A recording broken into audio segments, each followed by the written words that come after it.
Welcome to English Podcast Motivation. I'm very happy you're here today. Today's topic is very close to real life. It's something many English learners struggle with, not just language, but emotions. How do you express your true feelings, especially at work, in English? Sometimes we feel stressed. Sometimes we feel uncomfortable. Sometimes we want to say something honest, but we stay silent. Not because we don't have ideas, but because we don't know how to say them clearly and safely. Yes, this is exactly me. I understand English, but when I need to say something serious, my mind becomes blank. Or I worry, what if I sound rude? What if they misunderstand me? So I just say, it's okay, even when it's not okay. Thank you for sharing that, Eric.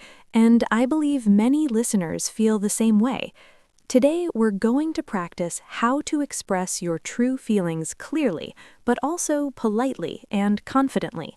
Not aggressive, not too soft, just honest and respectful. That sounds really useful, because sometimes I feel like I'm either too quiet or too emotional. Yes, that balance is very important. Let's start with a simple situation. Imagine this. You are working in a team, and your colleague often gives you work at the last minute. You feel stressed, you feel pressure, but you don't say anything. Yes, that happens a lot, and I just accept it, even if I'm already busy. And inside, how do you feel? Honestly, a little angry, and also tired. That's very real. Now, here's the problem. If you don't express your feeling, it doesn't disappear. It grows. And one day, you might suddenly become very emotional. Yes, like exploding. A little laugh. Exactly. So instead of waiting for that moment, we learn how to express small feelings early. Let's learn a simple sentence structure. When you want to express a feeling, you can say, I feel plus emotion plus when situation. Very simple. Okay, can you give an example? Of course, I feel stressed when I receive tasks at the last minute. Simple, clear, honest. Oh, that sounds very natural. Not too strong. Yes, it's not blaming, it's just sharing your feeling. Now let's practice together. I'll say a situation and you try. Situation. Your coworker interrupts you when you speak. Okay. I feel annoyed when you interrupt me. Very good start. To make it softer, you can say, I feel a bit frustrated when I'm interrupted while speaking. Ah, a bit frustrated. That sounds softer. Yes, adding a bit or a little makes your sentence more polite. Now let's try another one. Situation. Your manager gives unclear instructions. Okay. I feel confused when the instructions are not clear. Perfect. That is clear and respectful. Wow, this is easier than I thought. Yes, because we're not using difficult English, we're using simple, real English. Now let's go deeper. Sometimes we don't say our feelings because we're afraid of conflict. Yes, I don't like conflict at all. Many people don't, but expressing your feelings does not mean creating conflict. It actually helps reduce misunderstanding. Let me give you a small role play. You are talking to your coworker, Anna. She often sends messages late at night. You feel uncomfortable. Let's try. Okay, I'll try. Hi, Anna. I feel uncomfortable when you send messages late at night. Good, that's clear. Now let's make it a little warmer and more natural. You can say, Hey Anna, I just wanted to share something. I feel a bit uncomfortable when I receive messages late at night. Is it possible to discuss things during work hours? Oh, that sounds very polite. Yes. Notice something important here. We don't just say the problem, we also suggest a solution. Ah, that makes sense. So it's not just complaining. Exactly. Now let's talk about emotions vocabulary, very simple ones. Instead of always saying angry, you can use frustrated, annoyed, upset. What's the difference? Good question. Frustrated is when something keeps going wrong. Annoyed is a little irritation. Upset is more emotional, a bit deeper. Oh, I see. So annoyed is lighter than angry. Yes, very good. Now let's practice again. Situation. Your teammate is always late to meetings. Okay. I feel annoyed when meetings start late because of delays. Excellent. Now let's make it more natural in conversation. Hey, I feel a bit annoyed when meetings start late. It makes it hard to manage my time. That sounds very real. Yes, this is how people speak in real life. Now I want to talk about something deeper. Sometimes the hardest part isn't English, it's confidence. Yes, I feel that. Even if I know the sentence, I still hesitate. Why do you think that happens? Maybe I'm afraid of being judged. That's very honest. Let me tell you something important. Expressing your feelings is not wrong. You're not being difficult. You're being clear. That's a nice way to think about it. And when you speak clearly, people understand you better. When you stay silent, people guess, and sometimes they guess wrong. Yes, that happens a lot. Now let's do a slightly longer role play. You are talking to your manager. You have too much work. You feel overwhelmed. Try to express it. Okay. I feel overwhelmed because I have too many tasks right now. Very good. Now let's expand it. I've been feeling a bit overwhelmed lately because I have several tasks at the same time. I want to do my best, but I think I need help prioritizing. Oh, that sounds professional. Yes, you're not complaining, you're showing responsibility. I like that. Now I want you to notice something. We used, I want to do my best. This shows positive intention. Oh, so it sounds more respectful. Exactly. Language is not just words, it's feeling, tone, and intention. This is like emotional intelligence, not just English. Yes, exactly. And that's the goal of today, to help you speak English in a way that truly reflects your feelings, not hiding, not pretending, but expressing calmly and clearly. I feel more confident already. I'm really glad to hear that. Let's continue exploring more real-life situations and help you feel even more comfortable expressing yourself. Let's continue with another situation that many people experience, but rarely talk about. Imagine this.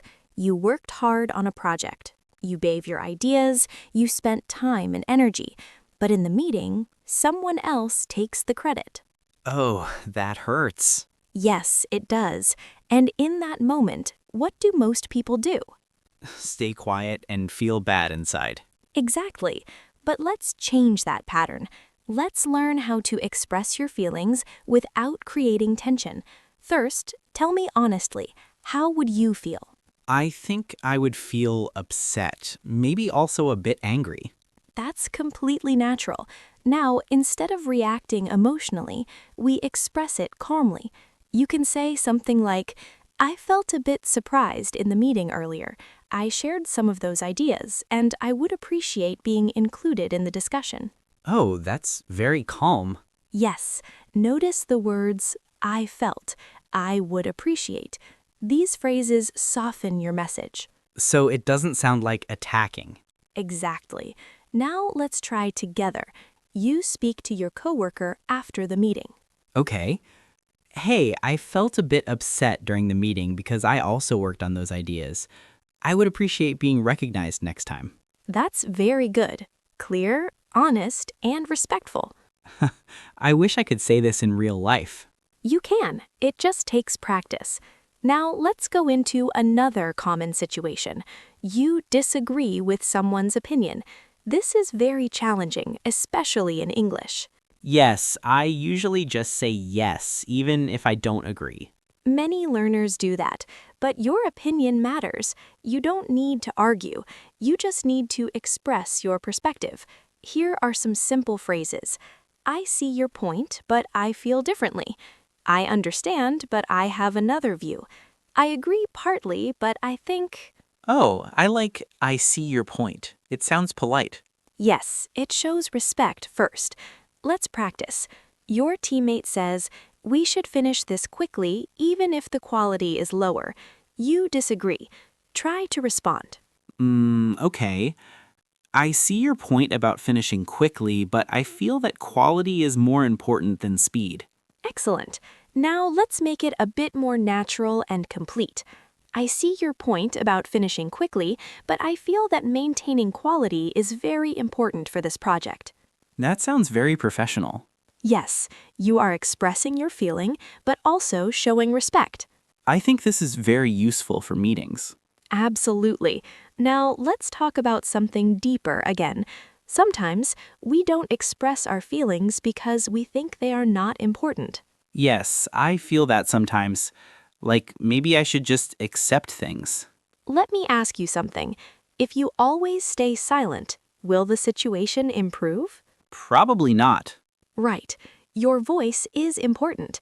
Even simple sentences can create change. Now, let's try a more emotional situation. You feel left out in a team. People don't include you in discussions. That's a difficult feeling. Yes, it is. Now, try to express it. Okay. I feel left out when I'm not included in discussions. That's very honest. Now, let's make it a little softer and more open. I've been feeling a bit left out lately when I'm not included in discussions. I would really like to be more involved. Oh, that sounds more open. Yes, you are not blaming, you are inviting connection. I like that. Now, let's practice tone. Tone is very important in emotional communication. The same sentence can feel different depending on how you say it. Can you show me? Of course, listen to this. I feel upset when you ignore my messages. If you say it with anger, it can create tension. But if you say it calmly, it opens conversation. So tone is as important as words. Exactly. Now let's do a role play with tone. You are talking to a friend who didn't reply to your message. Try to say it in a calm and friendly way. Hey, I felt a bit upset when I didn't hear back from you. I was a little worried. That's beautiful, very natural and human. It feels more like real communication, not textbook English. Yes, that's the goal. Now let's build a longer conversation. This will help you feel more confident. Scenario: you are overloaded with work and your coworker asks you to take another task. Let's start. Okay. Hey, I feel a bit overwhelmed right now because I have several tasks already. Good start. Continue. I want to help, but I'm not sure I can finish everything on time. Excellent. Now add a solution. Maybe we can discuss priorities? Perfect. Now let me combine it naturally. Hey, I just wanted to share that I'm feeling a bit overwhelmed right now because I have several tasks. I really want to help, but I'm not sure I can finish everything on time. Maybe we can discuss priorities? Wow, that sounds so smooth. Yes, you are honest, you are responsible, and you are collaborative. I feel like this kind of communication builds respect. It does. Now let's talk about one more important skill: listening. Listening?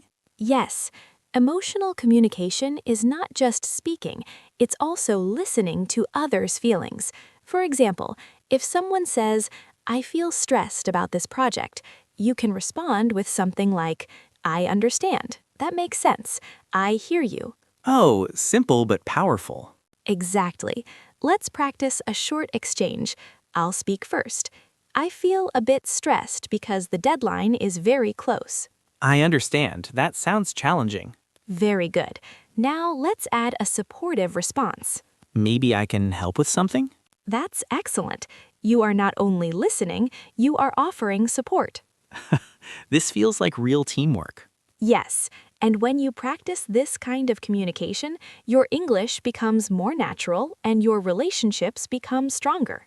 I really like this topic. It's not just about language, it's about life. Exactly, Eric. And we're going to continue exploring more real-life situations so you can feel even more confident expressing your true feelings in English. Let's go a little deeper now, into situations that feel more personal. because sometimes the hardest conversations are not at work, but inside ourselves. What do you mean? I mean those moments when you want to speak, but something inside stops you. Maybe fear, maybe doubt, maybe past experiences. Yes, I know that feeling. Sometimes I prepare a sentence in my mind, but when it's time to speak, I stay silent. That's very human. And today, I want to help you with something important. Not just what to say, but how to trust your voice. That sounds powerful. Let's start with a simple truth. You don't need perfect English to express real feelings. That's good to hear. You only need clear intention. Even simple sentences like, I feel nervous, I'm not sure, I need time. These are powerful. So it's okay to be simple? Not only okay, it's often better. Now let's try a situation where emotions are very strong. You made a mistake at work, and your manager is not happy. Inside, you feel nervous, maybe even ashamed. Yes, that's very stressful. In this moment, many people try to hide or avoid the conversation, but a strong communicator does something different. They take responsibility and express honestly. Let's try. Okay. I feel really sorry about the mistake. I understand it caused a problem. That's a great start. Now, let's make it a little stronger and more complete. I feel really sorry about the mistake. I understand it caused a problem, and I take full responsibility. I'm already working on a solution to fix it. Oh, that sounds confident. Yes, notice something important. You're not just saying sorry, you're showing action. So it builds trust. Exactly. Now let's move to another emotional situation. You feel unappreciated. You work hard, but no one notices. That's a heavy feeling. Yes, and many people keep this feeling inside for a long time. But let's express it in a healthy way. Try this. Okay. I feel a bit unappreciated because my work is not recognized. Good. Now let's soften and open the conversation. I've been feeling a bit unappreciated lately because I haven't received much feedback. I would really value your thoughts on my work. Oh, that sounds very positive. Yes, instead of complaining, you are inviting feedback. I like that approach. Now, let's do a longer role play to bring everything together. This is a real-life conversation. You are talking to your manager. You feel overwhelmed, a bit unappreciated, and tired, but you want to express it clearly and professionally. Let's begin. Hi, I wanted to talk about something. Of course. Go ahead. I've been feeling a bit overwhelmed lately because I have several tasks at the same time. I see. And to be honest, I've also been feeling a bit unappreciated because I haven't received much feedback on my work. Thank you for sharing that. I really want to do my best and contribute more, but I think I need some support to manage my tasks better. That's very clear. Maybe we can review priorities together. That was excellent. Very professional, very honest. That actually feels really good. Because you didn't hide your feelings, you expressed them with clarity and respect. Yes, and it didn't feel scary. That's the key. The more you practice, the more natural it becomes. Now I want to give you something simple, a small habit you can use every day. Okay, I'm ready. At the end of your day, ask yourself one question. What did I feel today? And did I express it? That's a powerful question. You don't need to write a long answer. Just notice. Maybe you felt stressed but didn't say it. Maybe you felt happy but didn't share it. Awareness is the first step. So it's like training your emotional voice? Exactly. And slowly, you will feel more comfortable speaking up. Not perfectly, but honestly. I think this is something many people need, not just English learners. Yes, this is a life skill, and when you combine it with English, you unlock a new level of communication. I feel more confident now, not just with words, but with expressing myself. That makes me really happy to hear. Before we close today, I want to remind you of something simple. Your feelings are valid, your voice matters, and even simple English can carry deep meaning. That's very true. Thank you for joining us today on English Podcast Motivation.